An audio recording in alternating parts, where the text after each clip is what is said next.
You ask Tiger to solve. This deals with linear equations with one unknown. The final result is x equals -4. Let's solve it step by step. Group all x terms on the left side of the equation. Subtract 2x from both sides. Group like terms. Simplify the arithmetic.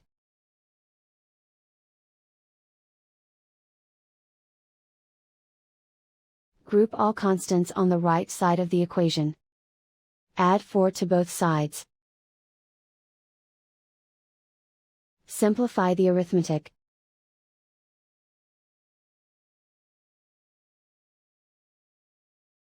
Convert the x into a positive number.